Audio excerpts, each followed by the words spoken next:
بسم الله الرحمن الرحيم. يا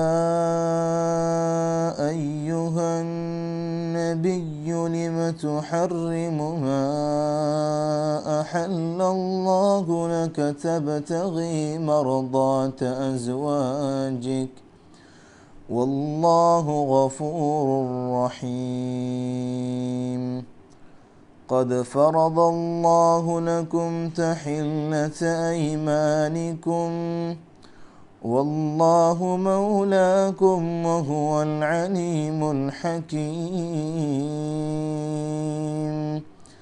وإذ أسر النبي إلى بعض أزواجه حديثا فلما نبأت به وأظهره الله عليه عرف بعضه وأعرض عن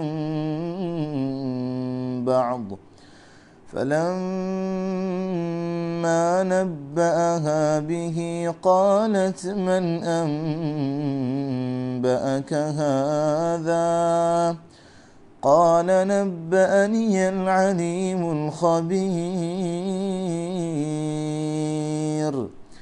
إن تتوبا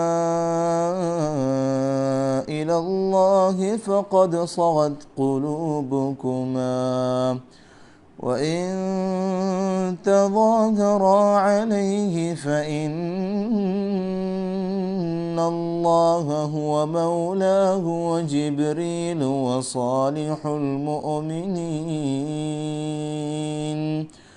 وصالح المؤمنين والملائكة بعد ذلك ظهير. جزاک اللہ خیر، بارک اللہ فیک۔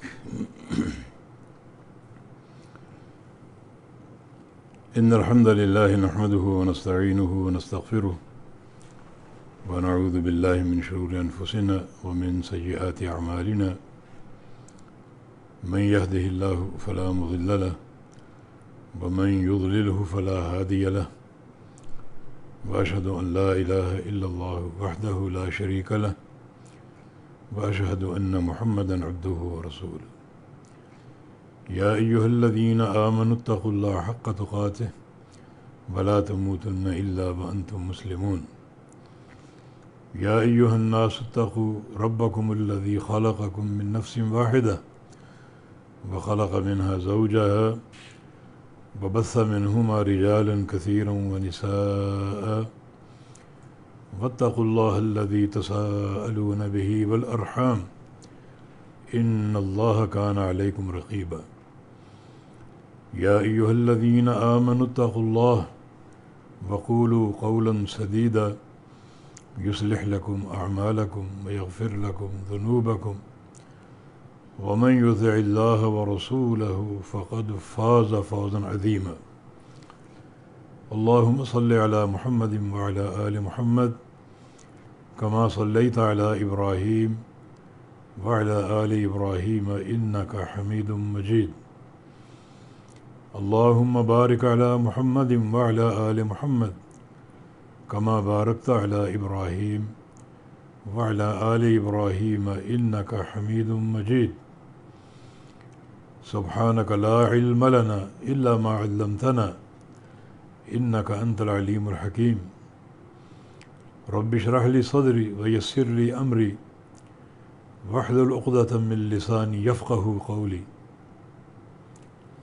أما بعد، انتہائی قابل احترام سامعین حضرات، السلام علیکم ورحمۃ اللہ وبرکاتہ۔ آج سے سورہ تحریم کی تفسیر کا آغاز ہو رہا ہے۔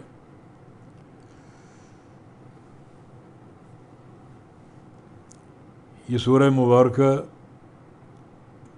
مدینہ منورہ میں نازل ہوئی، پوری کی پوری، اور یہ 11 آیات پر مشتمل ہے۔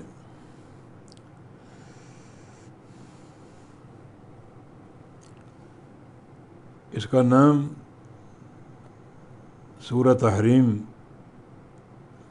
کہاں سے لیا گیا؟ یہ پہلی آیت سے، یا ایھا النبی لم تحرم ما احل اللہ لک۔ تحریم کا معنی کسی چیز کو حرام کرنا یا حرام قرار دینا یا حرام ماننا۔ لم تحرم،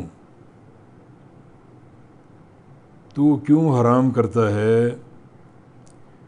ما احل اللہ لک، جو اللہ نے حلال کیا آپ کے لیے۔ یہ تحرم سے تحریم یہ نام لیا گیا، باب تفعیل ہے، یحرم یحرم تحریما، باب تفعیل سے یہ مصدر ہے۔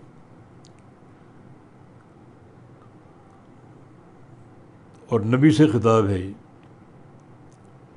نبی نے کس چیز کو حرام کیا وہ تفصیل آگے انشاءاللہ بیان ہوگی۔ تو اللہ تعالیٰ اس سورہ مبارکہ کے آغاز میں اپنے نبی سے مخاطب ہے، یا ایھا النبی، اے نبی۔ یہ نبی نبا ان سے خبر دینے والا،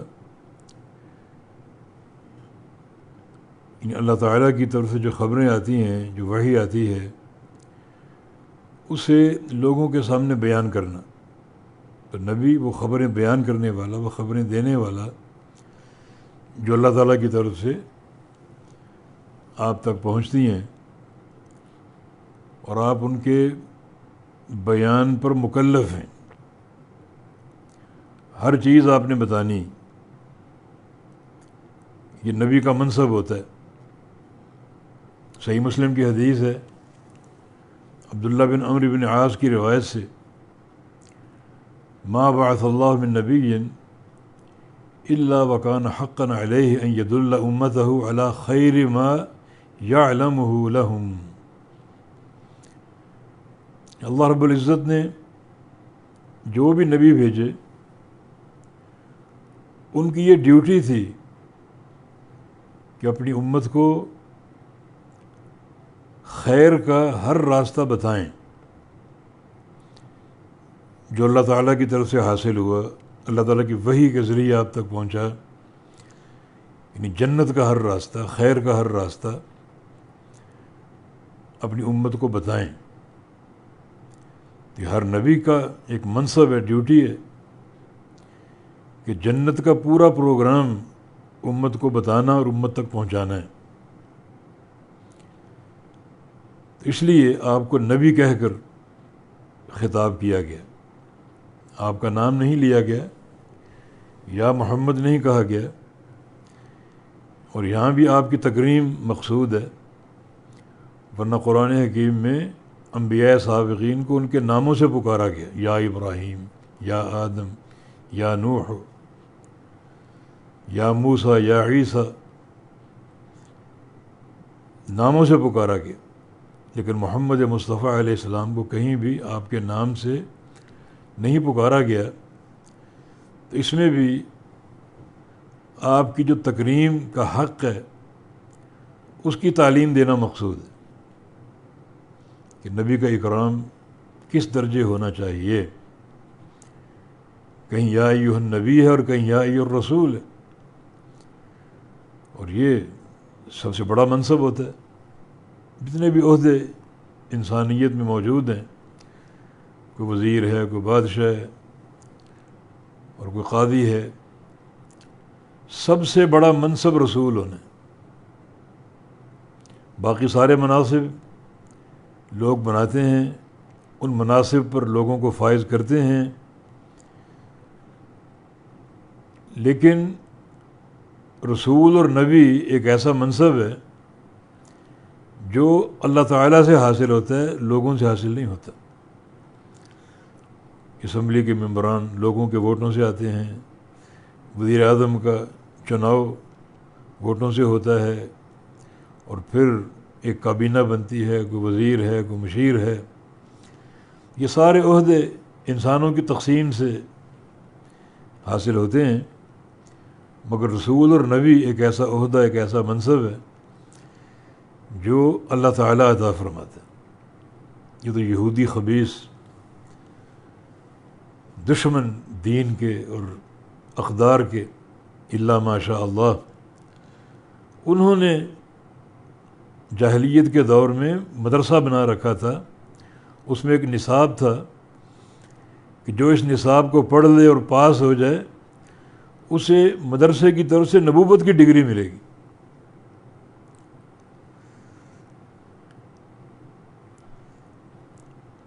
یہ ان کی خباثت، اسلام دشمنی،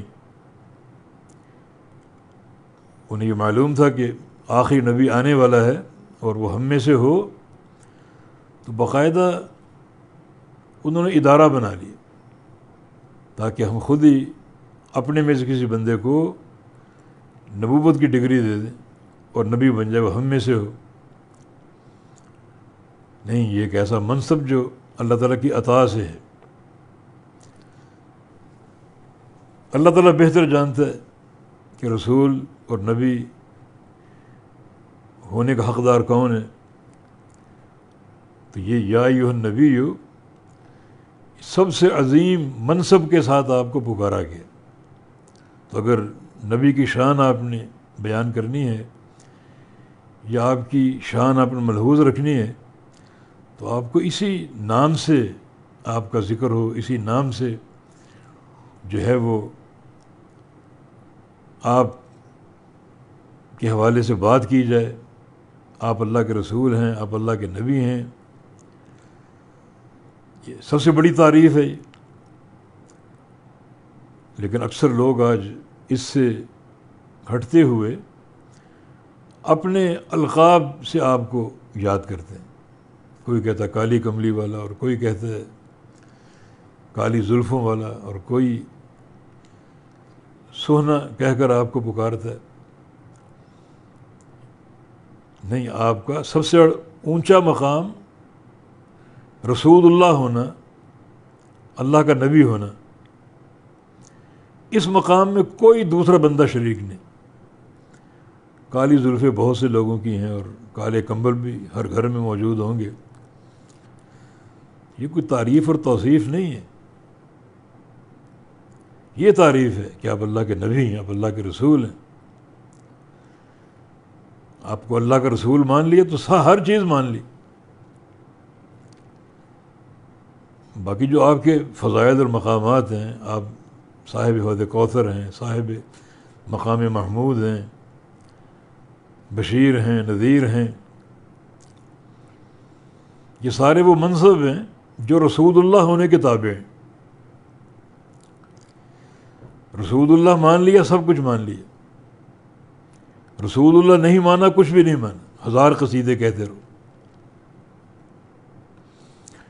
رسول اللہ کس نے مانا؟ جو آپ کو سچا رسول تسلیم کر لے، آپ کی ہر بات کی تصدیق کرے، ہر بات پر ایمان لائے، دل و جان سے آپ کی اطاعت کرے، تو اس نے آپ کی ساری شان مان لی۔ اور اگر رسول اللہ نہیں مانا، اوپر اوپر سے اظہار ہو، تو اصل چیز تو آپ کا عمل ہے۔ جس کو رسول ماننا ہے اس کی ہر بات کی تصدیق کرنی ہے، ہر بات کو قبول کرنا فرض ہوگا۔ اس معنی میں جب آپ کو رسول اللہ مان لیا تو پھر آپ کی گویا ساری شان تسلیم کر لی گئی۔ جو بھی رسول اللہ ہونے کے تابع، قیامت کے دن آپ سب سے بڑے شافع ہوں گے۔ کیوں؟ کیونکہ آپ رسول اللہ ہیں۔ مقام محمود آپ کو حاصل ہوگا، کیوں؟ کیونکہ آپ رسول اللہ ہیں۔ تو یہ سارے منصب رسول اللہ ہونے کے تابع، نبی ہونے کے تابع۔ تو یہاں اللہ تعالیٰ نے اپنے نبی کو، اپنے رسول کو اسی منصب کے ساتھ پکارا کہ آپ اللہ کے نبی ہیں۔ اللہ تعالیٰ کے احکام اور اس کی وحی کا آپ کو انتظار کرنا چاہیے، اسی سے آپ بات کریں، وہی لوگوں کے سامنے پہنچائیں. وما ينطق عن الهوى ان هو الا وحی یوحى. ہمارا نبی اپنی خواہش سے بات نہیں کرتا، اس کی ہر بات اللہ تعالیٰ کی وحی سے ہوتی. فرمایا کہ اے نبی لما تحرم ما احل اللہ لک، آپ کیوں حرام کرتے ہیں اس چیز کو جو اللہ نے آپ کے لیے حلال کی. لما تحرم، کیوں آپ حرام کرتے ہیں، ما جو احل اللہ حلال کی اللہ نے لک آپ کے لیے. آپ اللہ تعالیٰ کی طرف سے حلال شدہ شے کو حرام کیوں کرتے ہیں؟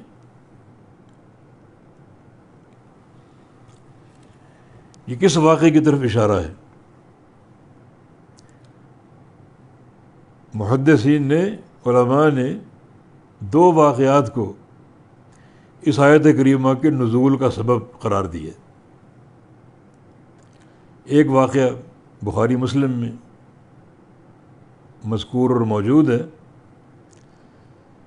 دراصل آپ صلی اللہ علیہ وسلم جو عصر کے بعد اپنی ساری بیویوں کے پاس جایا کرتے تھے،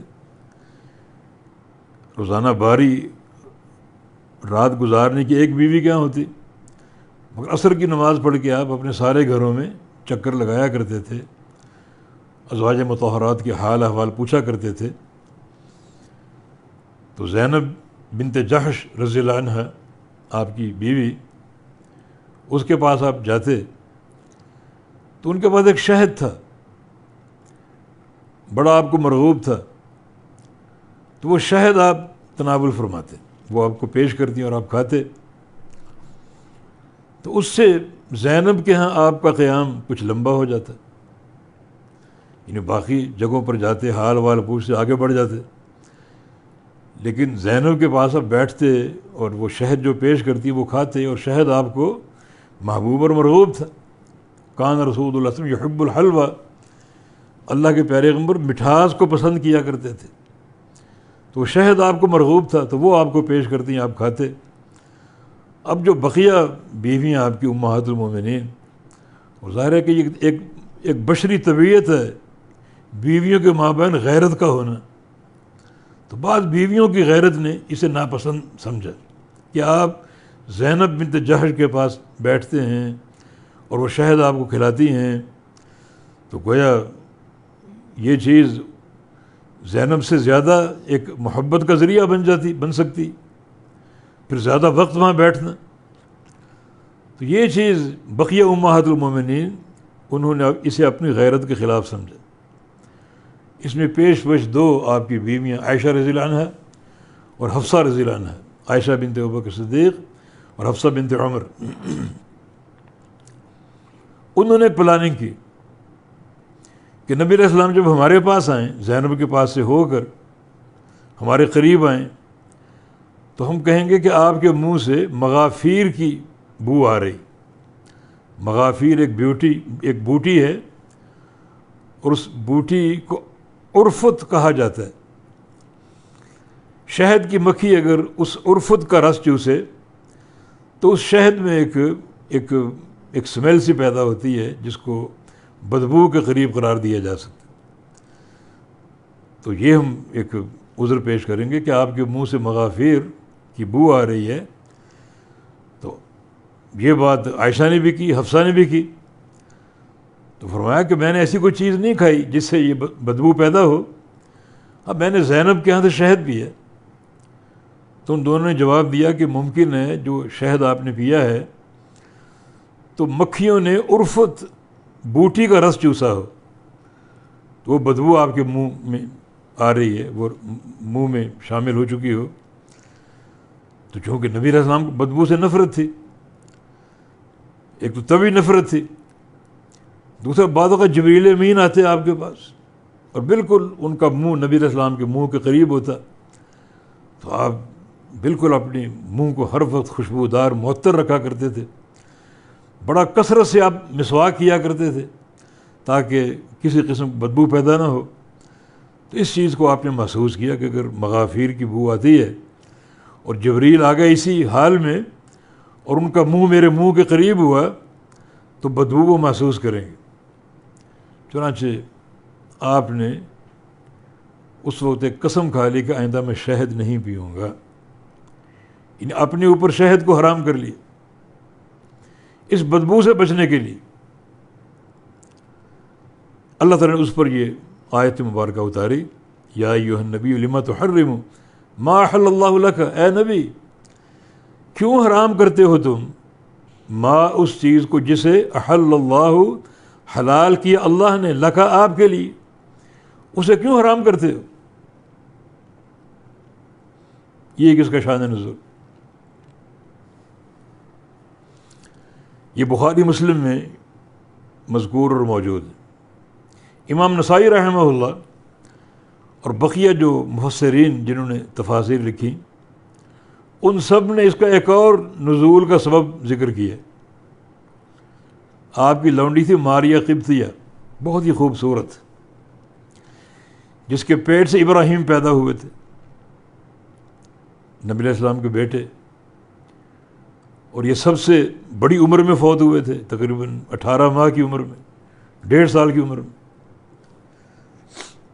جس دن سورج گرہن ہوا تھا وہ قصہ الگ معروف ہے۔ تو ابراہیم کی ولادت ماریہ قبطیہ کے بطن سے ہوئی تھی، خوبصورت لونڈی تھی، اور چونکہ لونڈی کے ساتھ بھی ایک جو مرد و زن کا تعلق ہے وہ قائم کیا جا سکتا، الا علی ازواجکم او ما ملکت ایمانکم، بیویوں کے پاس جانا یا لونڈیوں کے پاس جانا، دونوں کی اجازت ہے۔ اور یہ مسئلہ قیامت تک ہے، شادی نکاح کا معاملہ، بیوی کا حصول قیامت تک ہے، لونڈیوں کا معاملہ بھی قیامت تک جاری اور قائم۔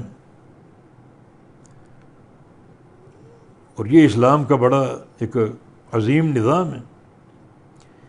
جو علاقے فتح کر لیے جائیں، اور فتح جنگ کے نتیجے میں ہو، تو اکثر مرد ان کے جو اس جنگ میں شریک ہوتے ہیں وہ قتل ہو جاتے ہیں، تو ان کی عورتیں کہاں جائیں، ان کی بیویاں، ان کی بیٹیاں کہاں جائیں؟ ان کو آزادی نہیں دی جا سکتی۔ انہیں آزادی دینے کے بھیانک انجام ہم اپنی آنکھوں سے دیکھ چکے ہیں۔ رشیا ٹوٹا جہاد افغان کے نتیجے میں، اور بیشتر ریاستوں کے وہاں کے مرد افغانستان میں مارے گئے، وہ ریاستیں آزاد ہوئیں، تو ان کی خواتین نے کیا کیا؟ اپنا پیٹ پالنے کے لیے انہوں نے بدکاری کا راستہ چن لیا، بہت سے علاقوں میں چلی گئیں، عرب کے علاقوں میں، اور اپنے آپ کو وہاں پیش کیا، بدکاری کا راستہ منتخب کیا۔ لوگ اسلام کے اس نظام پر تنقید کرتے ہیں کہ لونڈی بنا کر رکھنا۔ بھائی لونڈی اگر ایک عورت کو آپ آزاد کر دیں، وہ کہاں سے کھائے گی، کہاں سے پیے گی؟ اکثر پھر یہ نتیجہ اس کا نکلتا ہے کہ وہ عورتیں شترے بے مہار ہو جاتی ہیں، بدکاری کے اڈوں پر بیٹھ جاتی ہیں اپنی پیٹ پوجا کے لیے۔ یہ قابل قبول ہے؟ یہ قابل قبول ہے کہ ایک خاتون کو ایک نیک مجاہد کو سونپا جائے، وہ اس کی کفالت بھی کرے، تربیت بھی کرے، اور جو ایک مرد و زن کا تعلق ہے فطری وہ بھی قائم رکھے؟ شریعت نے اجازت دی ہے۔ یہ تعلیم اور تربیت کے لیے ایک بہترین نظام ہے، کوئی دنیا کا نظام اس کا مقابلہ نہیں کر سکتا۔ ایسے چھوڑ دو گے تو پھر وہی ہوگا نتیجہ جو رشیا کی ان ریاستوں میں ہوا، اور پورے عرب کو انہوں نے پلید کر کے رکھ دیا۔ تو نظام رقیت قیامت تک قائم ہے۔ اٹھو جہاد کرو۔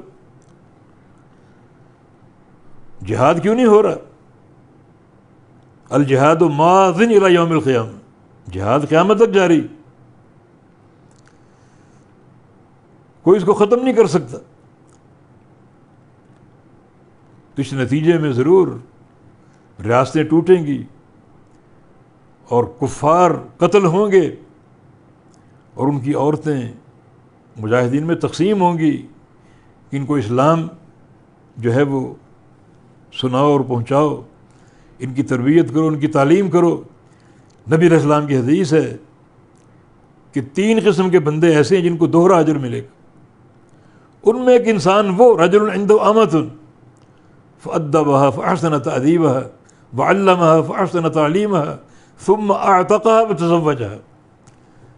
وہ شخص جس کو لونڈی حاصل ہوئی وہ اس کو ادب سکھاتا ہے، تعلیم دیتا ہے، اسلام سکھاتا ہے، عقیدہ سکھاتا ہے، اور پھر اس کو آزاد کر کے اس سے نکاح کر لیتا ہے. بتاؤ یہ نظام کتنا بہترین نظام.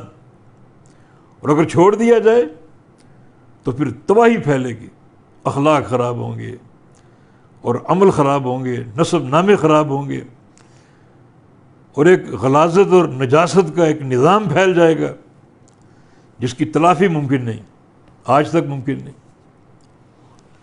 تو یہ رقیت تو پیارے پیغمبر محمد مصطفیٰ علیہ السلام کے پاس ماریہ خیتیہ بطور لونڈی کی تھی. تو آپ ان کے قریب جاتے، اسلام نے پوری طرح اجازت دے رکھی چونکہ بہت خوبصورت تھی. تو یہاں بھی غیرت کا مسئلہ، اس میں چند ازواج مطہرات جن میں سیدہ عائشہ صدیقہ، سیدہ حفصہ بنت عمر اور سیدہ صفیہ اور سیدہ سودا کے نام علماء نے بیان کیے، وہ نبی علیہ السلام سے گاہے بگاہے بات کرتی اس حوالے سے کہ ماریہ خیتیہ کے قریب آپ نہ جائیں. یعنی ایک بیوی جس کی کئی سوگنے ہوں تو ان کے اندر لامحالہ غیرت آ جاتی ہے. تو ان کی باتوں کو، خاص طور پہ حفصہ اور عائشہ کی باتوں کو آپ نے نوٹ کیا، ان کو اہمیت دی، اور ایک موقع پر قسم کھا لی کہ آج کے بعد میں ماریہ خیتیہ کے قریب نہیں جاؤں گا. مانا جو اللہ نے جو چیز حلال کی تھی آپ کے لیے اسے حرام کر لی اپنی بیویوں کی خواہشات پر. یہ 2 قصے اس آیت کریمہ کے سبب نزول کے تعلق سے بیان ہوئے ہیں، اور تعارض نہیں ہے کوئی. بعض اوقات ایک آیت متعدد واقعات کے بعد اترتی، ایک واقعہ ہو گیا، دوسرا ہو گیا، تیسرا ہو گیا، اور اللہ تعالیٰ سارے واقعات کو جمع کر کے ایک ہی آیت میں ان کا اظہار فرما دیتا. یہاں بھی یہ 2 واقعے جمع ہو گئے، ایک شہد کے حوالے سے اور دوسرا ماریہ خیتیہ آپ کی لونڈی کے حوالے سے. اور ان دونوں واقعات پر اس آیت کریمہ کا نزول ہوا کہ اے نبی لم تحرم ما احل اللہ لک، کیوں حرام کرتے ہیں آپ ما جس چیز کو احل اللہ، اللہ نے حلال کیا، لک آپ کے لیے، اسے کیوں حرام کرتے. یہاں ایک اور عقیدے کا مسئلہ حل ہوتا ہے. یہ وہ نبی جو ہمیشہ اللہ کے رضا کا طالب ہے، ہر انسان کو ہونا چاہیے. ایک رات آپ بستر سے اٹھے، عائشہ صدیقہ آپ کو تلاش کرنے نکلی، کمرے میں اندھیرا تھا، ٹٹول تھی، وہ آگے بڑھ رہی، بات ہے کہ میرا ہاتھ اللہ کے نبی کی ایڑیوں سے چھوا، آپ سجدے میں گرے ہوئے تھے اور مسلسل ایک دعا مانگ رہے ہیں. میں نے کان قریب کر کے وہ دعا سنی تو اللہم انی اعوذ برضاک من سخطک، اے اللہ تجھے تیری رضا کا واسطہ مجھ سے ناراض نہ ہونا. کس قدر اللہ کے رضا کے متلاشی. ایک نبی کو اگر معلوم ہو کہ فلاں کام کرنے سے اللہ ڈانٹے گا مجھے، لما کہے گا، کیوں یہ کام کیوں کیا، تو نبی وہ کام کر سکتا ہے؟ نہیں کر سکتا. مانا نبی غیب نہیں جانتا. اگر غیب جانتا ہوتا تو پھر جان بوجھ کے وہ کام کیا جس پر اللہ کی ناراضگی، عتاب نازل ہوا. یہ کام کیوں کیا تم نے؟ ایک شخص کو اگر علم ہو، وہ کسی کا ملازم ہے کہ میں فلاں کام کروں گا، مجھے ڈانٹ پڑے گی، یہ کام کیوں کیا، وہ کام وہ کرے گا. مانا نبی اس کی حیثیت رسول کے ساتھ بشر ہونے کی بھی ہے، غیب نہیں جانتے تھے. غیب صرف اللہ رب العزت کے پاس، آسمان و زمینوں میں اللہ کے سوا کوئی غیب نہیں جانتا. تو یہ لما کا خطاب، یہ کام کیوں کیا، ایک قسم کا عتاب ہے، ایک قسم کی خفگی کا اظہار ہے کہ اللہ تعالیٰ کی حلال کردہ شے کو حرام کیوں کیا آپ نے؟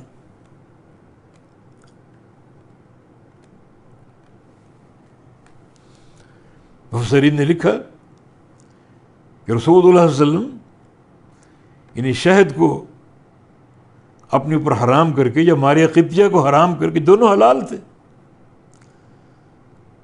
تو ایک طرح سے ان سے خطا کا جو ہے وہ صدور ہو گیا. تو پھر نبی تو معصوم ہوتا ہے. خطا کے صدور کا معنی کیا ہے؟ معصوم ہونے کے دو معنی. ایک خطا ہو ہی نہ، دوسرا اگر خطا ہو جائے تو اللہ کی طرف سے فوری آپ کی اصلاح کر دیجیے. باقی افراد امت کے وہ خطا پر خطا کریں گے اور ان کی خطا کی اصلاح اللہ پاک نہیں فرمائے گا.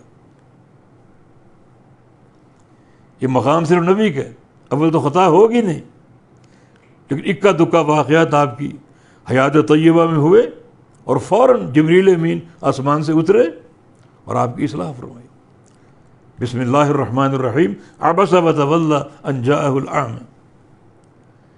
وہ نابینا صحابی عبداللہ بن مکتوم جو آپ سے ایک مسئلہ پوچھنے آیا اور آپ کو ناگوار لگا، کیونکہ صنادید قریش آپ کے سامنے بیٹھے ہوئے تھے، ان کو آپ سمجھا رہے تھے. اسے چونکہ نظر نہ آیا، وہ اپنا سوال لے کر بیٹھ گیا. تو آپ کو ناگواری محسوس ہوئی کہ میں مصروف ہوں اور یہ مخل ہو رہا ہے. اللہ تعالیٰ کی ناگواری پسند نہ آئی. آپ نے ماتھے پر بل کیوں ڈالے، اس سے اعراض کیوں کیا؟ تو فوری اصلاح ہو گئی نا. تو معصوم کی تعریف میں دو نقطے ہیں. ایک، اس سے خطا ہوگی نہیں، اگر ہو گئی بتقاضا بشریت تو اس کی فوری اصلاح ہوگی، وہ خطا برقرار نہیں رہے گی.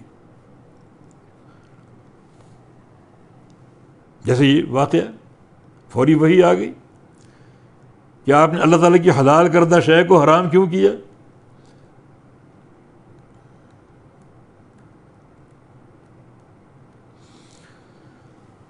اللہ اکبر. فرمایا کہ تبتغی مرضات ازواجک، آپ تلاش کرتے ہیں اپنی بیویوں کی رضا کو، بیویوں کی خوشی کو.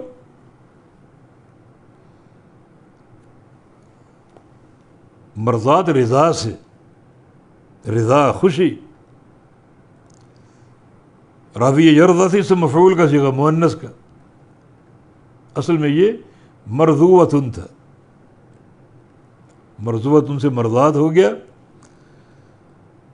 ازواج زوجتن کی جمع، بیویاں. آپ بیویوں کی رضا چاہتے ہیں. اچھا، ایک بات کا واضح کرنا ضروری ہے کہ آپ نے جو شہد حرام کیا کس حیثیت سے کیا؟ ایک ہے اپنی ذات کے لیے عملی طور پہ، اور ایک ہے اعتقادی طور پہ. اعتقادی طور پر شہد کو حرام کرنا ممکن نہیں تھا. نبی سے یہ غلطی ہو ہی نہیں سکتی. جس چیز کو اللہ نے حلال کہا اسے اعتقاداً نبی حرام کہہ ہی نہیں سکتا. مانا حلال تو ہے لیکن میں نہیں کھاؤں گا اپنی ذات کے لیے. تو ایک مطلقاً تحریم ہوتی ہے، اللہ تعالیٰ کی حلال کردہ شے کو حرام کہہ دینا کہ میں نہیں مانتا اس کو. یہ اعتقاداً حرام ماننا، ایسا ہرگز نہیں تھا. یعنی آپ یہ جانتے تھے، مانتے تھے حلال ہے، مگر میں نہیں کھاؤں گا، اپنے اوپر حرام کیا. یہ تحریم عملی ہے، ذاتی، نہ کہ اعتقادی. اللہ تعالیٰ کی حلال کردہ شے کو حرام ماننا اعتقادی طور پر یہ تو کفر ہے. نبی سے یہ ممکن نہیں. تو اعتقاداً اس کو حلال مانتے تھے مگر اپنی ذات پر اس کو حرام کر دی. ان اسباب کی بنا پر. اس طرح ماریہ قبطیہ کا مسئلہ، لونڈی کا معاملہ دین اسلام میں موجود ہے، حق ہے، مگر میں ماریہ قبطیہ کے قریب نہیں جاؤں گا بیویوں کی خواہش پر اور بیویوں کی طلب پر. تو یہ بات ناگوار. یعنی اللہ تعالیٰ کی حلال کردہ شے کو اپنی ذات کے لیے بھی حرام آپ نہیں کر سکتے اللہ کے امر کے تابع. تو تبتغی مرضات ازواج، تم چاہتے ہو اپنی بیویوں کی رضا، ایسا ہرگز نہ کرنا. نبی کسی کی رضا کا پابند نہیں ہوتا. ہاں پوری دنیا نبی کی رضا کی پابند ہے، یہ آپ کا منصب ہے. پوری دنیا یہ دیکھے گی آپ کی رضا کس چیز میں، آپ کی اطاعت کس چیز میں. کیونکہ اطاعت کا معنی خوشی سے پیروی کرنا. تو پوری دنیا اس خوشی کو حاصل کرنے میں لگی ہے اور لگی رہے گی، نہ کہ نبی یہ دیکھے کہ لوگوں کی رضا کس میں.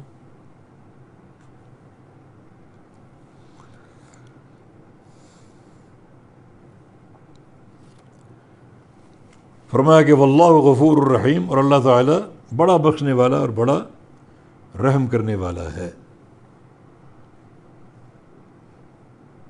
غفور الرحیم، غفور فعول کے وزن پر مبالغے کا صیغہ، یعنی بڑا بخشنے والا. بڑا بخشنے کا معنی یہ ہر گناہ بخشنے والا وہ کتنا بڑا کیوں نہ ہو، اور دوسرا معنی ہر گناہ بخشنے والا وہ کتنے زیادہ کیوں نہ ہو، ایسا غفور ہے. اور رحیم بڑا رحم کرنے والا، یعنی بخشنے کے بعد بندے کو چھوڑ نہیں دیتا، دھتکار نہیں دیتا، بلکہ اس پر رحم فرماتا ہے، اس کو اپنے قریب کرتا ہے. وہو الغفور الودود، محبت کرتا ہے، بڑی محبت اور بڑی ایک رحمت دینے والا اور بڑا رحم فرمانے والا، بڑی مہربانی کرنے والا. تو جب وہ غفور الرحیم ہے تو اسی کے احکام کی تابع داری ضروری. ان میں یہ دو احکام بھی، لونڈی کو حلال قرار دیا، شہد اللہ تعالیٰ کی ایک حلال روزی ہے تو اس کو حرام کرنے کا کسی کے پاس اختیار نہیں. اب چونکہ قسم کھا لی تھی، تنبیہ آ گئی، اللہ تعالیٰ کی طرف سے ایک اظہار خفگی ہو گیا، اب یہ معاملہ رفع دفع کیسے ہوگا؟ قسم تو کھا لی کہ شہد نہیں کھاؤں گا اور ماری کے قریب نہیں جاؤں گا. فرمایا قد فرض اللہ لکم تحلۃ ایمانکم، بے شک اللہ تعالیٰ نے مقرر کیا ہے تمہارے لیے، فرض مقرر کیا ہے،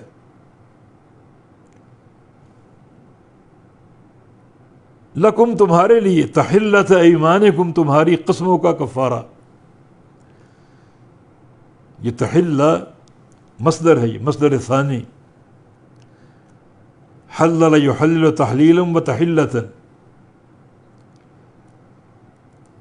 معنی حلال ہونا، یعنی قسمیں کھا کر جس چیز کو تم نے حرام کر دیا اللہ تعالیٰ نے اس کا حلال ہونا مقرر کیا تمہارے لیے ایک کفارے کی صورت میں. تحلہ کا معنی کفارہ، یعنی وہ شے جو حرام شدہ چیز کو حلال کر دے، جس چیز کو آپ نے قسم کھا کے حرام کر لیا، اس چیز کو حلال کرنے کے لیے کیا کفارہ دینا پڑے گا تاکہ معاملہ ختم ہو جائے. تو تحقیق اللہ نے فرض کیا تمہارے لیے تحلۃ ایمانکم، تمہاری قسموں کے حلال ہونے کا طریقہ، یعنی قسموں کا کفارہ. وہ سورہ مائدہ میں گزر چکا ہے. یعنی 3 کفارے ہیں، ان میں سے کوئی ادا کر کے آپ حلال ہو سکتے ہیں اور وہ شے آپ کے لیے حلال ہو سکتی ہے. جس چیز کو آپ نے حرام کیا وہ دوبارہ حلال ہو جائے گی. یا تو غلام آزاد کرنا، یا 10 مسکینوں کو کھانا کھلانا، یا 10 روزے، کھانا کھلاؤ یا ان کو لباس پہناؤ. اور رسول اللہ صلی اللہ علیہ وسلم نے چونکہ یہ قسم کھا لی تھی اور یہ دونوں چیزیں حرام کر لی تھی، تو آپ نے غلام آزاد فرمایا تھا، اور غلام آزاد کر کے کفارہ پیش کر دیا، اور جو چیز حرام کی تھی اس کو حلال کر لیا اور معاملہ ختم ہو گیا۔ تو قد فرض اللہ لکم تحلۃ ایمانکم، تحقیق اللہ نے فرض کیا تمہارے لیے تمہاری قسموں کو حلال کرنا، یعنی کفارہ جو ہم نے بیان کیا، اور آپ نے غلام آزاد کر کے کفارہ ادا کر دیا۔ واللہ مولاکم، اور یہ بات سن لو، اللہ تمہارا مالک ہے، اور اللہ تمہارا مالک ہے۔ مولا بمانا دوست بھی ہے، مالک اور دوست ماننا تمہارے ہر حکم کا مالک اللہ ہے، اور ایسا دوست ہے جس کے احکام میں کبھی تمہیں ٹھوکر نہیں لگ سکتی، نہ تم گمراہ ہو سکتے، نہ کسی مصیبت میں پھنس سکتے۔ دوست کی باتیں ہیں، دوست کے احکام ہیں، یہ شریعت دوست کی طرف سے آئی، یہ ساری کی ساری خیر خواہی پر مبنی، تو اس میں یہ احکام بھی ہیں۔ اللہ نے کس چیز کو حلال کیا، کس چیز کو حرام کیا، اللہ کے حلال کو حلال مانو، اس کے حرام کو حرام مانو۔ تمہارا مالک اور دوست ہے جو حلال و حرام کر رہا ہے، اس سے تجاوز نہ کرو، اس سے انحراف نہ کرو۔ وہو العلیم الحکیم، اور وہ بڑا جاننے والا، بڑا حکمت والا، اسے معلوم ہے تمہاری کیا ضرورتیں ہیں، کیا تمہاری متقاضیات ہیں، کیا تمہارے حوائج ہیں، کیا تمہاری فطرت ہے، کیا تمہارے لیے آسانی ہے، اسے معلوم ہے۔ جب معلوم ہے تو ان ساری چیزوں کو دیکھتے ہوئے وہ احکام اتارتا ہے۔ کوئی حکم مشکل نہیں ہے، کوئی حکم فطرت کے خلاف نہیں ہے، کوئی حکم عقل کے خلاف نہیں ہے، کوئی حکم ایسا نہیں ہے جس کی پیروی سے نقصان ہوتا۔ ایسا جاننے والا اور حکیم ہے، حکمت والا، حکمت میں بھی کمال ہے اور اس کے علم میں بھی کمال ہے، کمال کا جاننے والا اور کمال کا حکمت والا ہے۔ تو اس علم ہی کی روشنی میں ساری شریعت ہے، وہ جانتا ہے حلال و حرام کے تعلق سے کیا چیز حلال ہو، کیا چیز حرام ہو، کس چیز میں آپ کی منفعت ہے، کس میں آپ کی مضرت اور نقصان ہے، وہ خوب جانتا ہے۔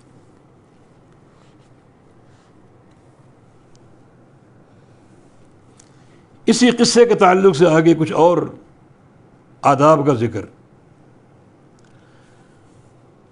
وَإِذْ أَسَرَّ النَّبِيُّ إِلَىٰ بَعْضِ أَزْوَاجِهِ حَدِيثًا، وَإِذْ أَسَرَّ النَّبِيُّ إِلَىٰ بَعْضِ أَزْوَاجِهِ حَدِيثًا، اور اس وقت کو یاد کرو جب نبی نے اسرہ سرگوشی کے انداز میں، رازداری کے انداز میں اپنی بعض بیویوں کو کوئی بات بتائی، حدیثاً کوئی بات، اسرہ حدیثاً کوئی بات بتائی رازداری کے ساتھ، پوشیدہ طور پہ، ایسا چھپا کر جو کسی اور پر ظاہر نہ ہو۔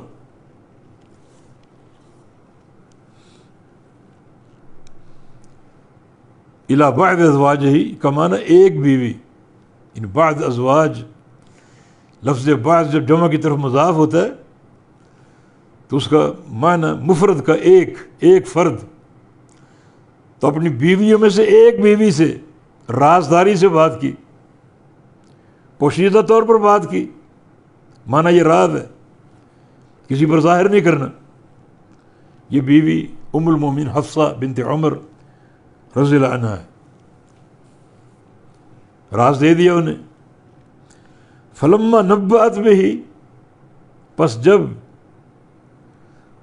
اس بیوی نے وہ راز آگے بیان کر دیا، نبأت خبر دے دی اس راز کی، بہی اس راز کی، اس حدیث کی جو اللہ کے نبی نے کی تھی، آگے بتا دیا کسی کو، جس کو بتایا وہ ام المومنین عائشہ رضی اللہ عنہا ہے۔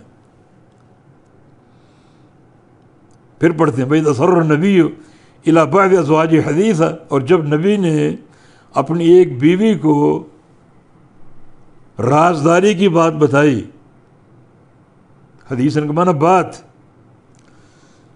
معنی یہ راز ہے آپ کے لیے میری طرف سے. فلما نبأت بہ، پس جب خبر دے دی اس بیوی نے، حفصہ نے، بھئی اس راز کی. کس کو خبر دی؟ اس کا ذکر نہیں ہے، لیکن ام المومنین سیدہ عائشہ صدیقہ طاہرہ مطہرہ رضی اللہ عنہا ہے. اب اللہ کے نبی نے ان کو راز دیا، انہوں نے بڑی رازداری کے ساتھ وہ راز عائشہ کو دے دیا. اللہ تعالیٰ ہر بات سنتا، ہر بات جانتا ہے. وَأَظْهَرَهُ اللَّهُ عَلَيْهِ، وَأَظْهَرَهُ اللَّهُ عَلَيْهِ، اور ظاہر کیا اس راز کو اللہ نے علیہ اپنے نبی پر. وَأَظْهَرَ، اور ظاہر کر دیا اس کو، یعنی اس راز کو اللہ تعالیٰ نے علیہ اس پر، یعنی نبی پر. نبی کو بتا دیا کہ جو راز آپ نے حفصہ کو دیا تھا انہوں نے وہ عائشہ کو بتا دیا، راز فاش کر دیا. وہ راز کیا تھا؟ اس کی صراحت قرآن پاک میں نہیں، ہمیں کسی تکلف کی ضرورت نہیں. بعض علماء نے اسی یعنی قصے کو سامنے رکھتے ہوئے، یہ ماریہ قبطیہ والا قصہ خاص طور پہ، کہ آپ نے حفصہ کو بتا دیا کہ آئندہ میں ماریہ قبطیہ قریب نہیں جاؤں گا. اس قصے کا اس سے کوئی تعلق بظاہر کسی قرینے سے ثابت نہیں ہوتا، مگر مفسرین نے اس راز کی تفسیر میں اسی ماریہ قبطیہ والے قصے کو ذکر کیا کہ اللہ کے نبی نے جو قسم کھا لی کہ میں ماریہ کے قریب نہیں جاؤں گا، وہی راز تھا. مگر اس کی صراحت نہیں. وہ راز کیا ہو سکتا ہے؟ واللہ عالم. اللہ تعالیٰ نے اپنے نبی کو بتا دیا کہ جو راز آپ نے حفصہ کو دیا تھا، انہوں نے وہ راز آگے افشا کر دیا اور اس راز میں عائشہ کو شریک کر لیا. وَأَظْهَرَهُ اللَّهُ عَلَيْهِ، اور اس کو ظاہر کیا اللہ تعالیٰ نے آپ پر، یعنی اپنے رسول پر. تو عرف بعدہ وأعرض عن بعد، پھر نبی نے حفصہ کے پاس جا کر انہیں بتایا. عرف بعدہ، اس راز کا کچھ حصہ حفصہ کے سامنے بتا دیا، جتلا دیا کہ تم نے میرے راز کو راز نہیں رکھا. وأعرض عن بعد، اور کچھ حصے سے اعراض کیا. ترفع کے طور پر بعض اوقات ایک قصے میں بڑی چھوٹی باتیں بہت سی ہوتی ہیں، لیکن جو عزت دار لوگ ہوتے ہیں، شرف والے لوگ ہوتے ہیں، خاندانی لوگ ہوتے ہیں، وہ نچلی سطح کی باتوں کو ذکر نہیں کرتے،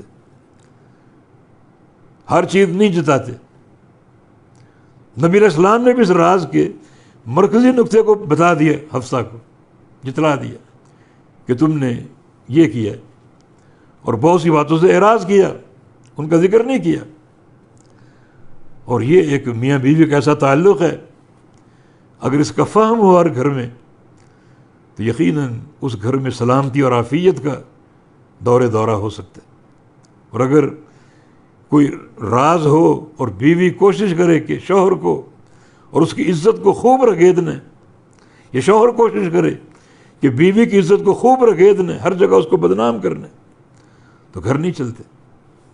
نبی علیہ السلام کا طرف اور آپ کا ادب، آپ کا اخلاق کہ اس قصے سے تعلق رکھنے والی کچھ چیزیں بتا دیں، جتلا دیں، لیکن اکثر چیزیں آپ نے چھپا لیں، بیان نہیں کی. تو عرف بعدہ، یعنی حفصہ پر بعض چیزیں آپ نے ظاہر کر دیں، جتلا کر. وأعرض عن بعد، اور بعض چیزوں سے اعراض کیا اور ان کو بتایا نہیں. تو فلما نبأ بہ،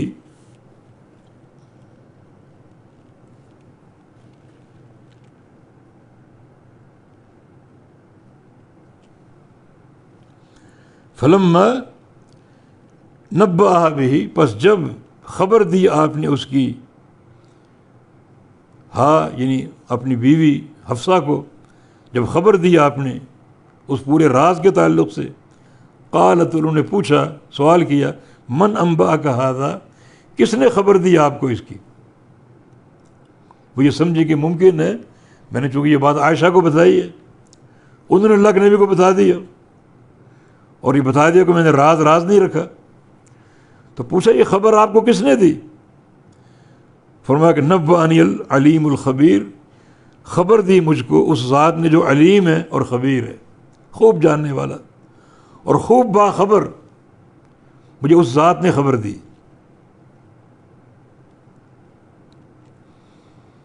تو پھر ہم وہی بات دہرا رہے ہیں کہ اس راز کی نشاندہی قرآن نے نہیں کی، اور ہمیں ایسا کوئی قرینہ نہیں ملتا جس سے اس راز کی ہم صراحت کر کے پیش کریں. ہاں، مفسرین نے جو ماریہ خطیہ والا واقعہ ہے کہ اس کے قریب نہیں جاؤں گا، یہ حفصہ کو بتا دیا تھا، حفصہ نے عائشہ کو بتا دیا رضی اللہ عنہ، مگر کوئی ایسی صریح دلیل یا قرینہ نہیں ملتا جس سے ہم اس واقعے کو اس راز کے ساتھ منسلک کریں.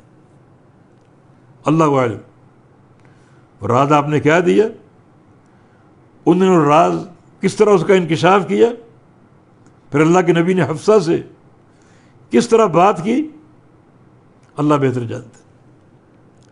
خلاصہ کلام یہ کہ اللہ کے نبی نے اپنی بیوی حفصہ کو راز دیا، اور حفصہ نے وہ راز فاش کر کے عائشہ کو بتا دیا. اللہ نے خبر دے دی کہ حفصہ وہ راز نہ رکھ سکیں اور اس کا افشا کر دیا. تو نبی علیہ السلام نے حفصہ کو بلا کر ایک دو چیزیں جتلا دیں، لیکن باقی چیزوں میں پردہ رکھا. یہ ایک اخلاق آپ کا. جب انہوں نے پوچھا یہ بات آپ کو کس نے بتائی، تو فرمایا کہ نبأنی العلیم الخبیر، مجھے اس کی خبر دی ہے اس ذات نے جو علیم اور خبیر. طلبہ سے ایک بات ہو جائے، یہ نبا اور انبا معنی خبر دینا، اس کے دو مفعول ہوتے ہیں، اور ایک مفعول براہ راست ہوتا ہے اور ایک مفعول بواسطہ حرف جر ہوتا ہے. اور قرینے کے تحت جو مفعول پہلا جو براہ راست اس کو حذف کیا جا سکتا ہے اگر معروف ہو. اسی طرح جو دوسرا مفعول ہے اس کا جو حرف جر وہ حذف ہو سکتا ہے، بلکہ دوسرا مفعول بھی حذف ہو سکتا ہے اگر قرینہ موجود ہو، معنی اگر حذف سے عبارت میں خلل نہ پڑے. یہ چار صورتیں بن گئی نبا اور انبا کے تعلق سے، ان کے مفعول کے تعلق سے، اور اس آیت کریمہ میں یہ چاروں صورتیں موجود ہیں. فلما نبأت بہ، اس میں مفعول اول محذوف ہے، اور بہ جو مفعول ثانی بواسطہ حرف جر وہ مذکور ہے.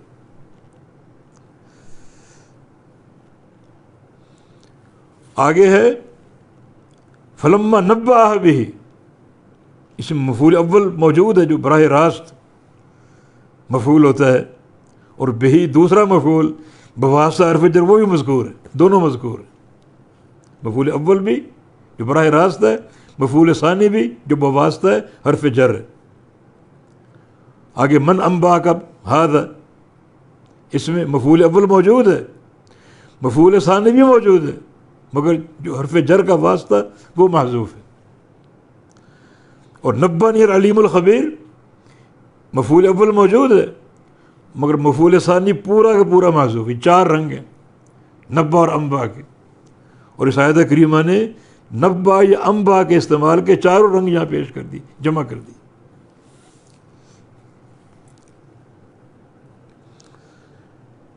بارک اللہ فیکم. اللہ تعالی ہم کو ان آیات کریمہ کا نفع عطا فرما دے، اجر عظیم عطا فرما دے، عمل کی توفیق عطا فرما دے. آخر دعوانا الحمدللہ رب العالمین.